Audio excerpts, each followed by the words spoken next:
Ang kwentong ito ay halaw sa mga karanasan, paniniwala at kwentong bayan na naipasa mula sa iba't ibang henerasyon. Layunin nitong magbigay ng aliw, kilabot at aral sa mga nakikinig. Anumang pagkakahawig sa mga tunay na tao, lugar o pangyayari ay maaaring nagkataon lamang. Huwag itong ituring bilang tiyak na katotohanan, kundi bahagi ng ating mayamang kulturang Pilipino sa larangan ng kababalaghan at kwentong aswang. Sa isang baryong matagal nang iniiwasan ng mga dumaraan, may isang alamat na paulit-ulit na binubuhay ng hangin tuwing dapit hapon. Sinasabing sa kailaliman ng gubat na halos walang makapasok, may isang bulaklak na umuusbong lamang tuwing bilog ang buwan. Hindi ito karaniwang bulaklak na makikita sa hardin o sa palayan. Ang mga talulot nito ay tila sumasayaw sa sariling liwanag, naglalabas ng asul at lila na kumikislap na parang mga bituin sa dilim. Ngunit ang nakakatindig balahibo, ang bulaklak na iyon ay hindi lang basta halaman, ito raw ay susi ng kapangyarihang kayang magbago ng kapalaran ng sinumang makakakuha. Kaya naman matagal na itong pinag-aagawan ng mga mangkukulam, mga nilalang na ang tanging hangarin ay kapangyarihan at paglalakbay sa mas madidilim na sining. Ang mga matatanda sa baryo ay madalas magbawal sa kanilang mga anak na lumapit sa hangganan ng kagubatan. May bantay ang bulaklak, bulong nila, habang nanginginig ang boses. Hindi raw basta-basta makukuha ang mahiwagang bulaklak. Sinasabing may mga nilalang na hindi tao at hindi rin hayop na nakatalaga upang ipagtanggol ito. Minsan, mga anino silang gumagapang sa lupa, minsan na may mga matang kasing pula ng nagbabagang uling na nakatitig mula sa malayo. Sa bawat pagsubok ng sinumang mangkukulam na agawin ito, may kabayarang hindi maisusulat sa kahit anong aklat ng mahika. Dito nagsisimula ang ating kwento. Si Lyra, isang dalagang taga-baryo, ay kilala sa kanilang lugar bilang may kakaibang kakayahan. Bata pa lang siya ay nakakakita na siya ng mga bagay na hindi nakikita ng iba. Madalas siyang makaramdam ng malamig na simoy ng hangin kahit tirik ang araw, o kaya na may makarinig ng mga boses na nagmumula sa kawalan. Palagi siyang tinatanong ng kanyang ina kung bakit tila laging may iniwasang sulok ng bahay o ng daan, ngunit nananatiling tahimik si Lyra. Hindi niya kayang ilarawan ang mga nakikita niya, lalo't alam niyang ang baryo nila ikilala sa mga kwentong aswang, mangkukulam, at mga nilalang na matagal nang umiikot sa alamat. Isang gabi, habang siya'y naglalakad pa uwi mula sa bukirin, may naamoy siyang halimuyak na hindi niya maipaliwanag.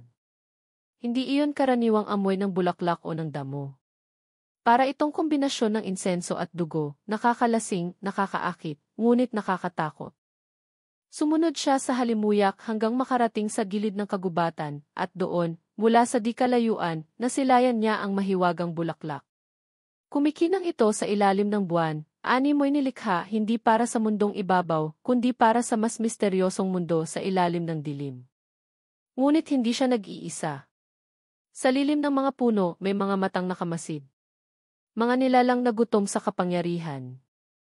Mga mangkukulam na handang magpatayan para lamang masilo ang bulaklak na iyon. Naririnig ni Lyra ang kanilang mababang bulungan, tila mga orasyon na isinusuot sa hangin, at sa bawat salitang kanilang binibigkas, naramdaman niya ang biglang pagbigat ng paligid. Ang lupa'y tila humihinga, ang hangin ay nagiging mas malamig, at ang kanyang dibdib ay pinupuno ng takot na hindi niya maipaliwanag.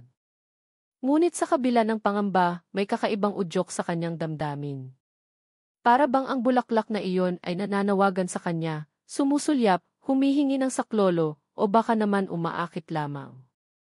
Hindi niya alam kung bakit, ngunit naramdaman niyang may koneksyon siya rito.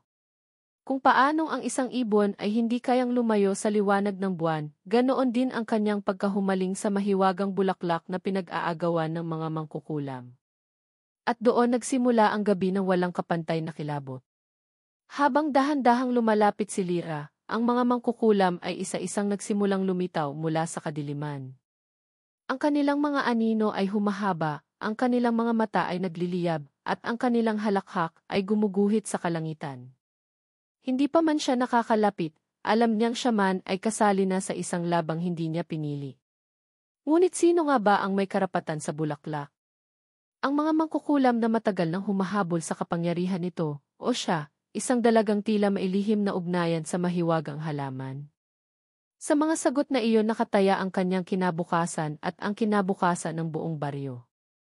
Bago pa man niya maisip ang susunod na hakbang, biglang humuni ang hangin, nagdilim ang paligid, at sa gitna ng katahimikan, isang matinis na sigaw ang umalingaw-ngaw. At nang siya lumingon, hindi na niya alam kung saan nanggagaling ang sigaw, mula ba sa isa sa mga mangkukulam o mula mismo sa kanya. Ang malamig na simoy ng hangin ay tila naging mabigat, at ang paligid ay nagmistulang nakabalot sa isang makapal na ulap ng kababalaghan. Hindi na maikakaila ni Lyra na hindi lamang siya ang nandoon, ramdam niya ang mga matang nakatingin sa bawat hakbang niya, mga matang hindi niya nakikita, ngunit tiyak niyang naroroon. Sa bawat paghinga niya, may kasabay itong mababang alingawngaw, para bang may humihinga rin sa kanyang bato. Humakbang pa siya ng marahan, ngunit ang kanyang mga tuhod ay halos bumigay sa bigat ng takot. Sa kanyang mga mata, ang mahiwagang bulaklak ay lalong kumikinang. Tila ba ito'y humihinga, dahan-dahang bumubuka at sumasara, na para bang may sariling buhay. Ang liwanag nito ay nagkukulay bughaw at lila, kumikislap na animoy mga bituin na bumagsak sa lupa. Ngunit sa kabila ng kagandahan, may kasamang pangambang mahirap ipaliwanag. Mula sa lilim ng kagubatan, lumitaw ang isang babae. Payat, mahaba ang buhok na tila hindi na hinaplos ng suklay sa mahabang panahon. Ang kanyang mga mata ay malalim, pulang-pula, at sa kanyang mga kamay ay maihawak na lumang bote na puno ng likidong kumukulo, kahit walang apoy.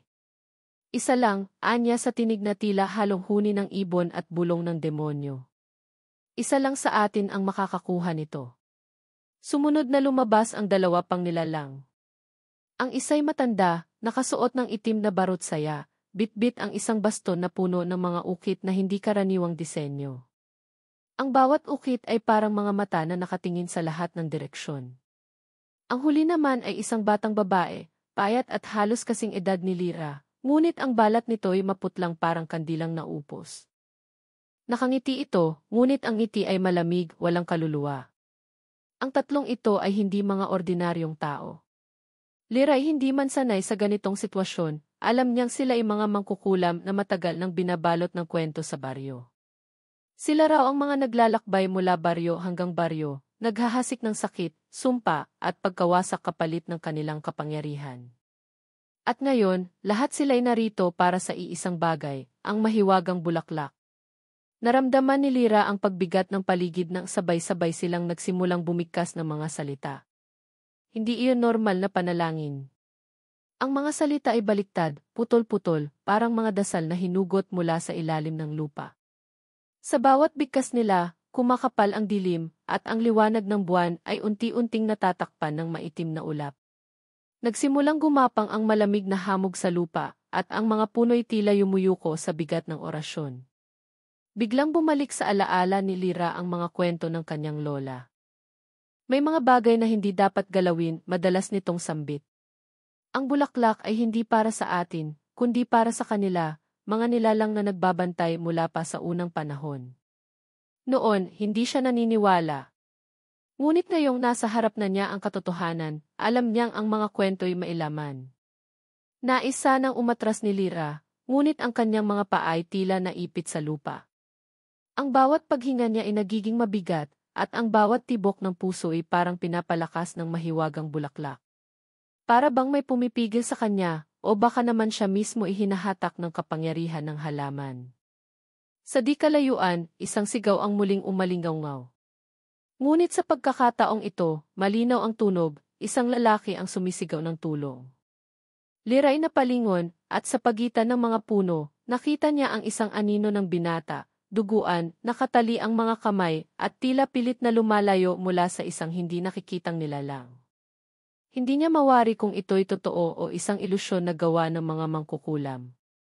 Ngunit ang pinakamalupit, habang pinagmamasdan niya ang binata, naramdaman niyang may malamig na kamay na dahan-dahang humawak sa kanyang balikat. Nang lingunin niya, wala siyang nakita.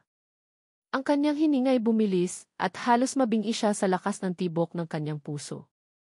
Ang tatlong mangkukulam ay biglang tumigil sa kanilang orasyon at sabay-sabay na tumingin kay Lyra. Ang kanilang mga mata ay nag-aapoy sa pulang liwanag, at ang kanilang mga labi nagingit-ngit. Hindi man siya nagsalita, ramdam ni Lyra na alam nila ang kanyang presensya mula pa sa simula. At ngayon, siya ang kanilang susunod na balakid. Ang bulaklak pinili ka, wika ng matandang babae sa tinig na mababa at nakakapangilabot. Ngunit kaya mo bang dalhin ang sumpang kaakibat nito? Hindi na nakasagot si Lyra. Sa halip, naramdaman niya ang bulaklak na parang tumatawag, kumikislap ng mas maliwanag kaysa kanina. Sa bawat kisap ng liwanag, ang paligid ay nagbabago, ang lupa'y nagbibitak, ang mga puno ay nagiging tila mga aninong buhay, at ang hangin ay umaalingaw-ngao ng mga tinig ng matagal ng patay. At bago pa man niya maunawaan kung ano ang susunod na mangyayari, naramdaman niyang unti-unting nagdidilim ang kanyang paningin.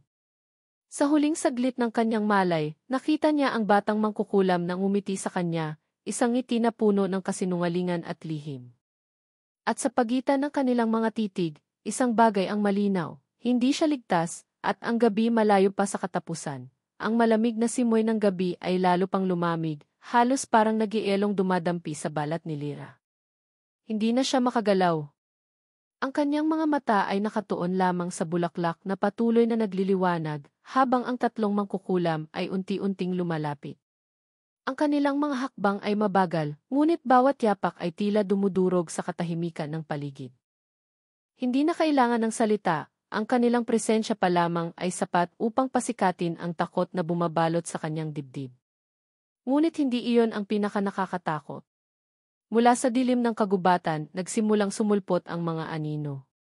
Hindi ito ordinaryong anino ng mga puno o dahon.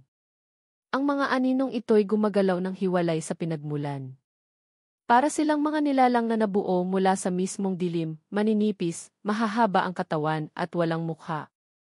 Isa-isang dumadami, tila mga alon na sumusugod papalapit. At bawat paglapit nila ay lumalakas ang bulong ng hangin, na para bang sila ay may dalang mga lihim na hindi dapat marinig ng kahit sino. Nais sumigaw ni Lyra, ngunit walang tinig na lumabas sa kanyang bibig. Sa halip, napansin niyang ang sigaw ng binatang duguan na nakita niya kanina ay muling umalingaw-ngaw. Mas malinaw na ngayon, mas desperado. Tulungan mo ako, sigaw nito, ngunit sa tuwing susubukan niyang lumingon, tila nagbabago ang lokasyon ng tinig. Minsan nasa kaliwa, minsan nasa kanan, minsan tila sa mismong ilalim ng lupa. Hindi na niya matukoy kung totoo ba ito o panlilin lang lamang ng mga mangkukulam. Ang matandang babae, na maihawak ng baston, ay biglang nag-usal ng kakaibang orasyon. Ang mga ukit sa kanyang baston ay nagliwanag, at mula rito ay lumabas ang maliliit na mata na gumagalaw, nakatitig kay Lyra. Isa, dalawa, hanggang sa dumami ang mga mata na tila sinusuri ang kanyang kaluluwa. Sa bawat titig nila, naramdaman niyang para siyang unti-unting hinuhubaran ng mga lihim, mga bagay na siya lang ang nakakaalam. Ang kanyang mga alaala ay biglang bumalik, mga gabi ng pagkakita niya ng kakaibang nilalang sa kanilang bakuran, mga bulong na naririnig niya tuwing nag-iisa, at ang paniniwala ng kanyang lola na maitanda siya na hindi kayang ipaliwanag. Samantala, ang batang mangkukulam ay nagsimulang umusal ng tawa. Hindi ito ordinaryong tawa ng bata, ito'y parang halong iyak at huni ng uwak. Ang kanyang mga mata ay nagiging kulay puti, at sa kanyang kamay ay unti-unting lumitaw ang isang laruan, isang manikangyari sa mga dayami at buhok ng tao. Ipinakita niya ito kay Lyra, sa kadahan-dahang tinusok ng karayom. Biglang nakaramdam ng matinding kirot si Lyra sa kanyang dibdib, para bang may matalim na bagay na lumusot sa kanyang puso. Napasigaw siya ng mahina, ngunit natakpan ito ng mas malakas na halakhak ng mga mangkukulam. Ngunit hindi pa rito nagtapos ang bangungot. Ang babaeng may mahabang buhok at bote sa kamay ay binuksan ang sisidlan. Mula rito ay lumabas ang makapal na usok na may kasamang kakaibang halimuyak. Sa bawat paglanghap ni Lyra, parang umiikot ang kanyang paningin. At sa gitna ng kanyang pagkahilo, nakita niya ang isang pangitain, ang buong baryo nila, nasusunog, ang mga tao'y nagsisigawan, at sa gitna ng kaguluhan, nakatayo siya, hawak-hawak ang mahiwagang bulaklak, habang ang kanyang mga kamay ay puno ng dugo. Hindi niya alam kung ito'y hula o pananakot, ngunit sapat na iyon para manginig siya sa takot. Sa lahat ng ito, naramdaman ni Lyra ang bigat ng kanyang papel. Hindi siya basta-basta naipit lamang, tila ba may nakalaan sa kanyang kapalaran na hindi niya maiiwasan. Ngunit sa parehong oras, May isa pang takot na lumitaw, ang pagkawala ng kanyang sariling pagkatao. Ang mga anino'y palapit ng palapit, ang bulong ay nagiging mas malakas, at sa bawat tibok ng kanyang puso, pakiramdam niya ay unti-unti siyang hinihila papunta sa kadiliman. Sa di kalayuan, muling sumigaw ang binata. Ngunit ngayon, may kasama na itong iyak ng isang bata. Nanindig ang balahibo ni Lyra. Wala siyang alam na batang kasama rito. Sino ang umiiyak? At bakit parang kilala niya ang tinig na iyon? Ang mga mangkukulam ay tila lalong nagiging agresibo. Ang kanilang mga katawan ay nagiging mas kakaiba, ang buhok ng isa ay gumagapang na parang mga ahas, ang balat ng matanda ay nagiging parang kahoy na buhay, at ang batang babae unti-unting lumulutang sa hangin. Ang kanyang mga matay kumikislap sa kakaibang liwanag. Hindi na alam ni Lyra kung saan siya tatakbo, o kung tatakbo pa ba siya. Ang tanging malinaw sa kanya, ang gabi ay nagsisimula pa lamang, at ang kanyang kinabukasan ay nakatali sa bulaklak na iyon, isang bulaklak na maaaring magdala ng kapangyarihan o tuluyang magwasak ng lahat. At sa sandaling iyon, bago siya tuluyang lamunin ang takot, isang bulong ang dumampi sa kanyang tainga. Isang tinig na pamilyar, malamig at mapanganib. Hindi ka nag-iisa, Lyra. Matagal na kitang hinihintay. Halos hindi na makagalaw si Lyra. Ang kanyang katawan ay nanginginig, at ang bawat hinga ay parang hinihigop ng mga aninong unti-unti nang bumabalot sa kanya. Ang liwanag ng mahiwagang bulaklak ay kumikislap ng mas matindi, ngunit sa halip na magbigay ng ginhawa, lalo lamang nitong pinatingkad ang dilim sa paligid. Ang tatlong mangkukulam ay naglalapit, at ang kanilang mga anyo ay lalo pang nagiging hindi makatao. Ang kanilang balat ay nagbabago, nagiging parang pinunit na tela na tinatahi ng kung anong buhay na hindi dapat umiral. Wala kang takas, bulong ng matandang mangkukulam, habang ang kanyang mga mata ay nagiging parang bumbilyang nagliliyab. Ang kanyang baston ay humahampas sa lupa, at sa bawat hampas ay lumalabas ang malalalim na bitak. Mula sa mga bitak na iyon, may gumagapang na mga kamay, itim, mahahaba, at puro kuko, na tila umaabot upang kunin ang mga paa ni Lyra. Pilit niyang inangat ang kanyang mga paa, ngunit sa tuwing siya igagalaw, lalo lamang humihigpit ang kapit ng mga anino. Samantala, ang batang mangkukulam ay patuloy na nakangiti habang itinutusok ang karayom sa manika. Sa bawat tusok, ramdam ni Lyra ang pagkirot sa iba't ibang bahagi ng kanyang katawan, minsan sa dibdib, minsan sa braso, at minsan ay parabang may matalim na bagay na pumapaso sa kanyang bato. Ngunit ang pinaka-nakakatakot, sa tuwing siya ay magdurusa, naririnig niya ang halakhak ng batang iyon, isang halakhak na parang pagdiriwang ng isang laro na siya lamang ang talunan. Ang babae namang may mahabang buhok ay itinaas ang bote, at mula rito ay lumabas ang mga hugis ng mga mukha. Mga mukhang nakanganga, humihiyaw at nagmamakaawa. Isa sa mga mukha ay pamilyar, ang mukha ng kanyang sariling lola. Nanlaki ang mga mata ni Lyra. Hindi niya alam kung iyon ay tunay na kaluluwa o isang ilusyon lamang, ngunit malinaw na naririnig niya ang tinig, "Umalis ka, apo, huwag mong hayaang lamunin ka." Ngunit paano siya aalis kung bawat gilid ay tinakpan ng dilim? Ang mga puno ay tila nagsara, naging parang pader ng nakakatakot na mga mukha. Ang mga aninong gumagapang ay nagsimulang umakyat, dumadaan sa kanyang mga binti, gumagapang patungo sa kanyang baywang. Hindi niya alam kung siya ba'y mabubuhay pa sa mga susunod na sandali. Sa gitna ng lahat ng ito, muling umalinggaw ang sigaw ng binata. Mas malakas na ngayon, mas desperado. "Lyra! Huwag kang lalapit!" Napatigil siya. Alam ng binata ang kanyang pangalan. Ngunit paano? Hindi niya siya kilala. Wala siyang maalalang nakatagpo ng ganoong anyo ng binata sa kanilang baryo. Ngunit ang tinig nito'y puno ng pagkilala, parang matagal na silang konektado. At muli, kasabay ng sigaw ng binata, sumingit ang iyak ng bata, malinaw, mahaba at puno ng sakit. Hindi na niya kinaya ang kaba. Sino ang batang iyon? Bakit tila nakadugtong ang bawat iyak nito sa tibok ng kanyang puso? Sa bawat hagulgol ng bata, mas nararamdaman niyang ang bulaklak ay kumikislap ng mas matindi, para bang tumutugon.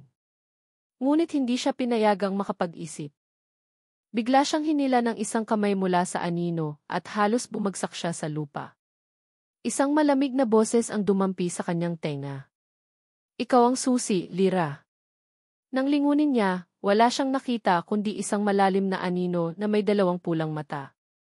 Ang titig nito'y parang humuhukay sa kanyang kaluluwa, at sa isang kisap mata, nakita niya ang sarili sa ibang anyo, nakasuot ng itim, hawak ang bulaklak, at nasa harap ng sunog na baryo. Hindi niya alam kung ito'y pangitain, sumpa, o ang kanyang nakatakdang kapalaran. Ngunit ang nakasisindak, lahat ng mangkukulam ay nakangiti, para bang inaantay lamang ang oras na iyon upang maging totoo. Ang paligid ay nag-iba. Ang lupa'y nagbitak-bitak, at ang hangin ay nagkaroon ng matinis na tunog, parang mga bubog na nagkikiskisan. Ang mga puno'y gumalaw, yumuko na parang mga halimaw na handa siyang lamunin. Ang kanyang dibdib ay halos sumabog sa bigat ng takot, at wala na siyang maisip kundi ang isang bagay, wala na siyang ligtas na pupuntahan. Ang tatlong mangkukulam ay sabay-sabay na lumapit, at ang kanilang mga katawan ay nagdugtungan ng mga anino. Sa bawat paglapit nila, lumalabo ang kanyang paningin. Ang bulaklak ay biglang naglabas ng nakakabulag na liwanag. Sa liwanag na iyon, nakita niya ang mga imahe ng mga taong nakaluhod, umiiyak, at nakatali sa mga puno. Ang ilan sa kanila ay may pamilyar na mukha mula sa kanyang baryo. At bago pa man siya tuluyang lamunin ng liwanag o dilim, naramdaman niya ang isang bagay, isang maliit na kamay na humawak sa kanya mula sa likod. Hindi malamig, kundi mainit, parang hawak ng isang bata na humihingi ng saklolo. Nang lingunin niya, wala roon ang bata. Tanging bulong lamang ang kanyang narinig, ikaw ang pipili kung sino ang mabubuhay. At sa sandaling iyon, ang lahat ng kanyang kinatatakutan ay sabay-sabay na bumagsak sa kanya. Wala siyang takas, wala siyang ligtas, at wala na siyang oras. Hindi na alam ni Lyra kung saan siya titingin. Ang liwanag ng bulaklak ay halos pumutok sa silaw, ngunit sa halip na magbigay ng kaligtasan, lalo lamang nitong nilantad ang nakakatakot na anyo ng mga mangkukulam. Ang mga aninong kumakapit sa kanyang mga paa ay umabot na sa kanyang baywang, at ang malamig na haplos ay parang mga yelong humihigop ng kanyang lakas. Gusto niyang sumigaw, ngunit tila ninanakaw ng dilim ang kanyang tinig. Ang binata sa di kalayuan ay patuloy na sumisigaw ng kanyang pangalan. Ngunit biglang nagbago ang kanyang anyo sa paningin ni Lyra. Ang sugatan niyang katawan ay tila naghihilom sa bawat sigaw niya, at ang kanyang mga mata ay nagdilim, nagiging pulang-pula. Lyra, bulong ng binata sa mas malalim na tinig. Ako ang dahilan kung bakit ka narito. Nanlaki ang mga mata ni Lyra. Hindi niya maintindihan ang ibig sabihin. Ngunit bago siya makapagtanong, muling sumingit ang iyak ng bata, mas malakas, mas matalim. At sa pagkakataong ito, malinaw niyang narinig ang salita, nanay. Napaluhod si Lyra sa pagkagulat. Paano siya tatawagin ng isang batang hindi niya kilala bilang nanay? Ngunit ang nakapangingilabot, sa mismong harap niya, sa lupa kung saan nakatanim ang bulaklak, unti-unting mailumabas na imahe ng isang maliit na bata. Payat, duguan, at tila sinusunog ng sariling liwanag ng bulaklak. Ang bata'y nakatingin kay Lyra, at walang ibang salita kundi, ikaw ang nagbigay buhay sa akin pero ikaw rin ang papatay. Sumabay ang hagikik ng tatlong mangkukulam. Para bang matagal na nilang alam ang katotohanan ito. Ang batang mangkukulam ay lumutang ng mas mataas, itinuturo si Lyra habang nakatawa. Hindi ka napili dahil inosente ka, Lyra. Napili ka dahil may dugo kang hindi mo nauunawaan. Ang bulaklak ay hindi basta kayamanan. Isa itong sumpa at ikaw ang susunod na magbabantay. Para siyang pinagsakluban ng langit at lupa. Hindi niya kayang tanggapin. Siya, ang magbabantay ng bulaklak. Siya, na halos hindi na makalakad sa bigat ng takot. Ngunit sa kanyang puso, alam niyang may kakaiba sa kanya mula pa pagkabata, mga bisyon, mga bulong, at mga nakikita na hindi nakikita ng iba. Lahat ng iyon ay hindi aksidente. Lahat ng iyon ay paghahanda. Biglang lumapit ang binata. Ang kanyang sugat ay tuluyan ng nawala at sa kanyang mga mata ay kumikislap ang parehong liwanag ng bulaklak. Hindi mo ba ako naaalala, anya sa malamig na tinig? Ako ang iyong kapatid na kinuha ng dilim. Ang bulaklak ang nagbalik sa akin at ngayon, ikaw ang susunod na isusuko rito. Nanlamig ang buong katawan ni Lyra. Ang kapatid niyang matagal nang pinagluluksa ng kanilang pamilya, patay na, ngunit ngayon ay nasa kanyang harapan bilang isang nilalang na bahagi na ng sumpa. Ang lahat ng sigaw at paghingi ng tulong nito kanina ay hindi upang siya iligtas, kundi upang siya ilapit sa kapahamakan. Naramdaman niya ang mga kamay ng mga anino na halos umabot na sa kanyang dibdib, pinipigilan siyang makalayo. Ang mga mangkukulam ay sabay-sabay na umaawit ng kanilang orasyon, at sa bawat salitang kanilang binibigkas, ang bulaklak ay mas nagiging buhay, kumikislap, at lumalago na parang isang halimaw na nagbubukas ng mga talulot para sumipsip ng dugo. Ang bata na tinatawag siyang nanay ay lumapit sa kanya, iniunat ang maliit na kamay. Piliin mo ako o lahat sila'y mamamatay. Ang kanyang tinig ay hindi inosente, kundi puno ng banta. Ang mga mata nito'y kulay puti at sa tuwing kikislap ang bulaklak, nagiging kulay itim ang balat ng bata, parang nilalamon ng mismong anino. Lyra ay halos mawalan ng malay. Ano ang kanyang gagawin? Kung hindi siya pumili, baka ang buong baryo'y mamatay. Kung pipiliin niya ang bata, sino ang mawawala? At kung siya ang maging bagong bantay, handa ba siyang mawala ang kanyang sarili? Ngunit bago siya makapagpasya, biglang tumigil ang lahat. Ang mga mangkukulam ay huminto sa kanilang orasyon, ang anino'y naglaho, at ang kagubatan ay natahimik. Ang bulaklak ay huminto sa pagningning, at ang lahat ay binalot ng isang katahimikan na mas nakakatakot kaysa sa mga halakhak kanina. At sa gitna ng katahimikan, sabay-sabay na tumingin sa kanya ang bata, ang kapatid niyang binata, at ang tatlong mangkukulam. Sa kanila sabay-sabay na sinabi, wala ka ng tatakbuhan, Lyra. Nasa iyo ang lahat ng kapalaran. Sa sandaling iyon, alam niyang tapos na ang kanyang dating buhay. Ano sa tingin ninyo ang gagawin ni Lyra?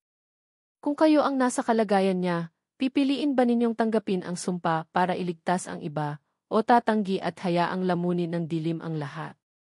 Sa palagay ninyo, may pag-asa pa ba siyang mabuhay at makatakas? O tuluyan na ba siyang magiging bahagi ng kadilimang matagal na niyang kinatatakutan?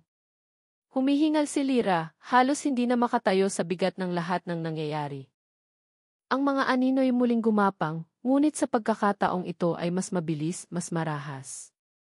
Pilit siyang hinahatak papalapit sa bulaklak na ngayon ay parang isang halimaw na may bibig na handang sumipsip ng kanyang buhay. Ang mga mata ng batay nanlilisik, nakangiti na parang sabik na sabik sa kanyang magiging pasya.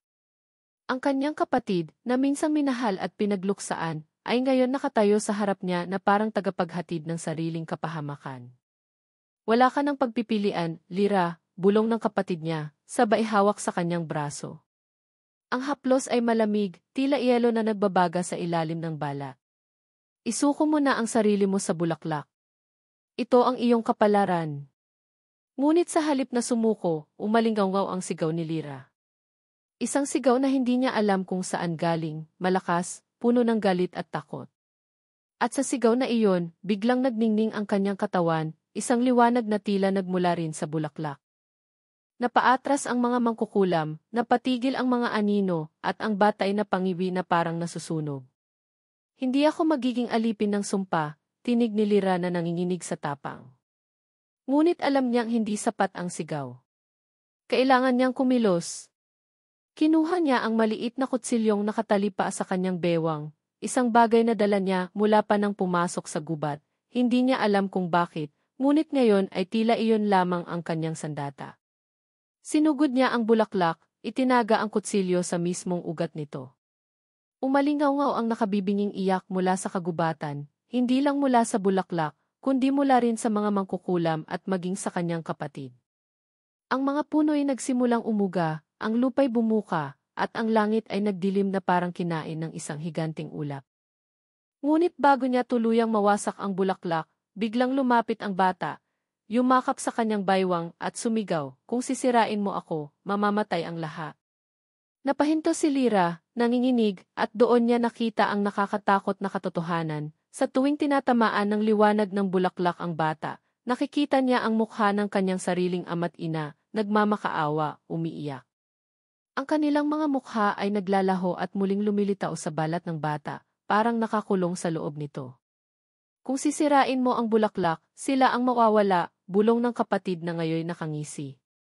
At hindi lang sila, lahat ng mahal mo ay makukulong sa loob ng dilim. Gusto nang bumigay ng kanyang tuhod.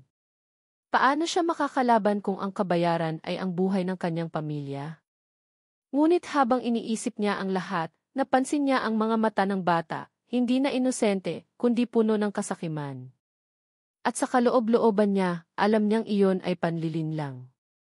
Hindi niya pwedeng hayaang gamitin ang pagmamahal niya bilang tali. Kung ganun, bulong ni Lyra, mas mabuti nang matapos ang lahat kahit mawala ako. Sa isang iglap, itinulak niya ang bata palayo, sabay tinarak muli ang kutsilyo sa puso ng bulaklak. Pumutok ang liwanag na parang libong araw ang sabay-sabay na sumabog. Ang mga mangkukulam ay nagsisigaw, ang kanilang balat ay nagkabitak-bitak at nagdilim hanggang sa maglaho silang parang abo. Ang kanyang kapatid ay napasigaw ng matinis, bago tuluyang naging usok na tinangay ng hangin. Ngunit hindi nakaligtas si Lyra sa kapalit. Ang liwanag ay bumalot sa kanya, sinusunog ang kanyang balat, tinatanggal ang kanyang hininga. Ang kanyang mga mata ay nanlabo, at sa huling sandali, nakita niya ang bata, hindi na nakangiti, kundi umiiyak. Hindi pa tapos babalik ako. At pagkatapos ay naglaho rin ito, iniwan siya sa gitna ng nagliliyab na gubat. Nang mawala ang liwanag, nakahandusay si Lyra sa lupa.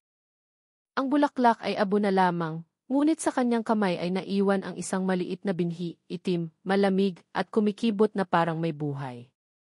Hindi niya alam kung ano iyon, ngunit malinaw ang isang bagay, hindi natapos ang sumpa. Inilipat lang ito sa kanya. Ang kanyang dibdib ay mabigat, at sa loob-loob niya, ramdam niya ang tinig ng bata, bumubulong, ikaw na ngayon ang bantay. Nang makabangon siya, ang kagubatan ay tila muling naging tahimik at payapa, ngunit ang katahimikan ay may dalang mas mabigat na takot. Ang mga puno'y muling nagbalik sa dati, ngunit bawat hakbang niya ay may kasamang malamig na anino na sumusunod. Hindi niya alam kung makakalabas pa siya ng ligtas, o kung ang sumpay tuluyan ng kakain sa kanya. At bago matapos ang lahat, isang huni ng batang tinig ang umalinggaw sa hangin.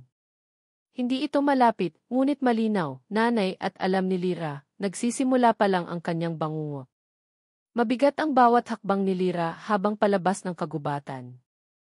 Ang dating mga punong nakayuko at parang buhay ay muling nanahimik, ngunit para bang bawat sanga at bawat dahon ay nakamasid sa kanya.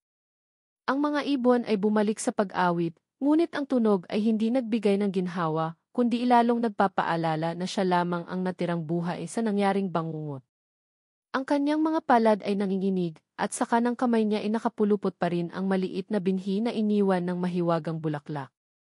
Gusto niyang itapon iyon, ibaot itapon sa ilog, o sunugin sa apoy. Ngunit sa tuwing susubukan niyang iwaksi, ang kanyang mga daliri parang hindi makabitaw. Para bang bahagi na iyon ng kanyang laman, nakaukit sa kanyang balat.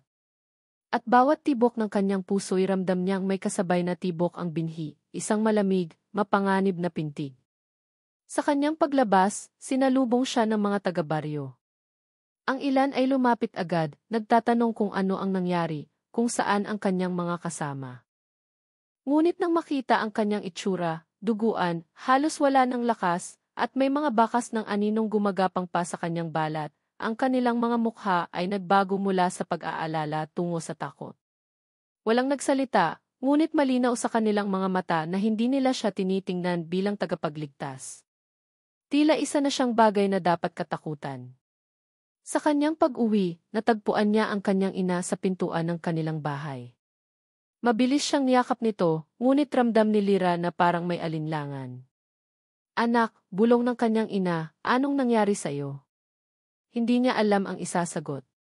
Sasabihin ba niyang sinunog niya ang bulaklak, ngunit sa halip ay napasa sa kanya ang sumpa? Sasabihin ba niyang buhay pa ang kapatid nila, ngunit isa na itong nilamon ng dilim? Ang kanyang bibig ay nanahimik, at sa halip ay napahagulgol siya sa mga bisig ng ina, parang batang muling humihingi ng kalinga. Ngunit sa kalagitnaan ng pag-iyak, narinig niya ang isang bulong. Hindi galing sa kanyang ina, hindi rin galing sa mga tao sa paligid. Ang bulong ay galing sa mismong binhi sa kanyang kamay. Hindi ka ligtas dito, hindi sila ligtas habang narito ka. Nanlaki ang kanyang mga mata at agad niyang tinago ang kamay sa likod. Ngunit ramdam niya na ang bulong ay hindi matatapos, ito'y magiging bahagi na ng kanyang bawat sandali. Kinabukasan, nagpunta siya sa bukid upang muling maghanap ng katahimikan. Ngunit habang nakatingin sa lupa, napansin niya na ang damo kung saan siya nakatayo ay unti-unting natutuyo, nagiging itim at pagkatapos ay natutunaw na parang abo. Napaatras siya sa takot at doon niya naramdaman na ang binhi unti-unti nang nag-uugat sa kanyang katawan. Sa bawat galaw niya, may aninong sumusunod at sa bawat gabi, naririnig niya ang tinig ng batang tumatawag sa kanya, "Nanay." Hindi niya na alam kung siya ba'y tao pa o bahagi na ng sumpa. Ngunit isang bagay ang malinaw, siya ang bagong bantay ng mahiwagang bulaklak, kahit paabo na ito sa mundo ng mga tao. Ang binhi ay naghihintay lamang ng tamang oras para muling sumibol, at kapag iyon ay nangyari, siya ang magiging pintuan para bumalik ang lahat ng dilim. May isang gabi na nagising siya sa isang kakaibang ingay. Akala niya ay hangin lamang na umiihip, ngunit nang siya ay lumabas, nakita niyang ang lupa sa likod ng kanilang bahay ay bumuka ng bahagya. At sa gitna nito, may manipis na tangkay na unti-unting sumusulpot, itim, at kumikislap ng mapanganib na liwanag. Sinubukan niya itong bunutin, ngunit sa sandaling hinawakan niya, sumama ang kanyang balat, para bang iisa na silang dalawa. Muli niyang narinig ang tinig ng kapatid niya, hindi na galit, kundi malungkot. "Hindi ka makakatakas, Lira. Ako man ay hindi nakatakas." Napasigaw siya, ngunit wala nang nakarinig. Ang kanyang ina at mga kapitbahay ay natutulog na, at kahit magising pa sila, hindi nila maunawaan ang bigat ng sumpang bumabalot kay Lira. Sa mga susunod na araw, pinilit niyang mamuhay na normal, ngunit bawat tao na lalapit sa kanya ay parang natatakot. Ang mga aso ay tumatahol kapag siya idadaan, ang mga batay umiiyak, at kahit ang mga matanda ay napapaatras kapag nakatitig sa kanyang mga mata. Hanggang isang gabi, habang nakasilip siya sa salamin, napansin niyang ang kanyang sariling mga mata ay kumikislap na rin, hindi pula, hindi puti, kundi parehong liwanag na galing sa mahiwagang bulaklak. Napaiyak siya, sapagkat alam niyang unti-unti na siyang nagiging isa sa mga nilalang na dati kinatatakutan niya. Ngunit kasabay ng kanyang mga luha ay ang malamig na ngiti na hindi niya mapigil. Hindi na niya alam kung iyon ay kanya pa o ng sumpang nasa kanyang loob. At sa huling gabi bago matapos ang kwento, habang nakaupo siya sa tabi ng bintana, hawak ang binhi na ngayon ay pulang-pula na at parang pusong tumitibok, muling umalingaw-ngaw ang tinig ng bata. Mas malinaw, mas malapit. "Nanay, oras na." Sa dilim ng gabi, may kumalabog sa bubong ng kanilang bahay. Mabigat, marahas, at parang mga paa ng isang nilalang na hindi niya nakikita. At bago pa siya makapagsara ng mga mata, naramdaman niyang may humawak sa kanyang balikat, malamig, mahaba ang kuko, at dahan-dahang bumulong, "Hindi pa tapos ang kwento natin." Ano sa tingin ninyo, may paraan pa bang makalaya si Lira mula sa sumpang ito, o tuluyan na ba siyang magiging bagong halimaw na kakalat sa kanilang baryo? Kung kayo ang nasa kalagayan niya, susuko ba kayo sa kapalaran o lalaban hanggang huli? I-comment ninyo sa ibaba kung gusto nyo ng kasunod na kabanata, at kung handa ba kayo sa mas madilim pang lihim ng mahiwagang bulaklak.